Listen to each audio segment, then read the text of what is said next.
Saudari-saudaraku yang terkasih, pada hari ini kita diajak merenungkan soal hukum yang utama.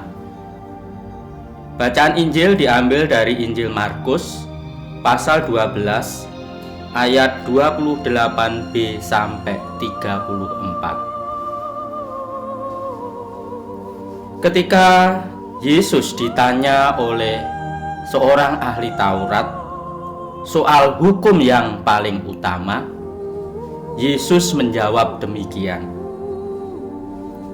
Hukum yang terutama ialah, dengarlah, hai orang Israel, Tuhan Allah kita, Tuhan itu Esa.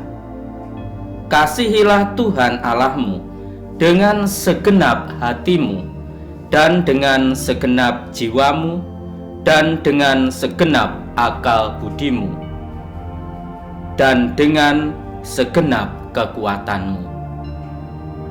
Dan hukum yang kedua ialah, kasihilah sesamamu manusia seperti dirimu sendiri.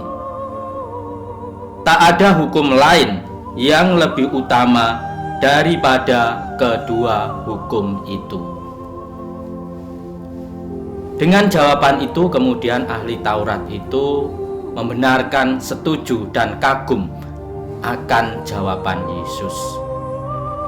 Hukum utama ini juga diajarkan kepada kita. Hidup orang beriman ditentukan oleh kedua hukum ini, mengasihi Allah dan mengasihi sesama. Dalam masa Prapaskah ini, kedua hukum ini diingatkan kembali kepada kita untuk mengajak kita melihat diri sejauh ini. Apakah kita memang sudah sungguh-sungguh mengasihi Allah? Apakah kita sudah sungguh-sungguh mengasihi sesama kita manusia? Memang kalau kita hanya membaca rumusan hukum ini kelihatan mudah, tetapi menjadi lebih susah, lebih sulit ketika kita harus mempraktekkannya. Kalau hanya sekedar mengasihi Allah lewat doa, ibadat, mungkin bagi kebanyakan orang mudah. Atau mengasihi sama hanya sekedar menyapa atau memberi bantuan sedikit, mungkin itu mudah. Tetapi Yesus memberi catatan dalam kedua hukum ini. Mengasihi Allah dan mengasihi sesama itu harus dilakukan dengan sungguh-sungguh, dengan segenap jiwa, dengan segenap kekuatan kita. Artinya apa? Mengasihi Allah dan mengasihi manusia memang harus dilakukan dengan luar biasa. Dalam praktek hidup sehari-hari sebenarnya antara mengasihi Allah dan mengasihi manusia tidak perlu dipisah-pisahkan. Keduanya bisa dilakukan bersamaan dalam sebuah tindakan. Bukankah Yesus pernah mengatakan, kalau kamu melakukan sesuatu yang baik kepada saudaraku yang paling hina ini, engkau juga melakukannya terhadap aku. Itu artinya apa?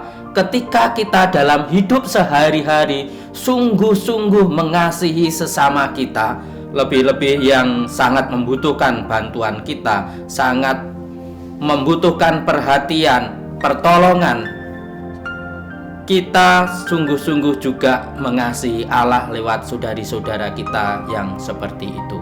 Maka saudari-saudaraku yang terkasih, selama masa Prapaskah ini, mengapa gereja mengajak kita, mengundang kita untuk memperbanyak sedekah, memperbanyak kebaikan terhadap orang lain lewat aksi puasa pembangunan? Maksudnya agar kasih kita kepada Tuhan itu nyata dan konkret kita wujudkan lewat gerakan itu.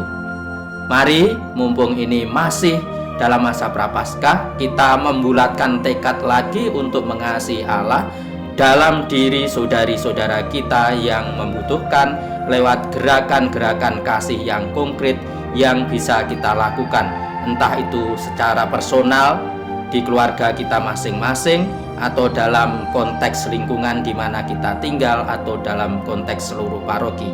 Mari kita mengusahakan segala yang baik, lebih-lebih bagi orang-orang yang membutuhkan, karena dengan cara itu kita mengasihi Allah. Berkat Tuhan menyertai kita sekalian.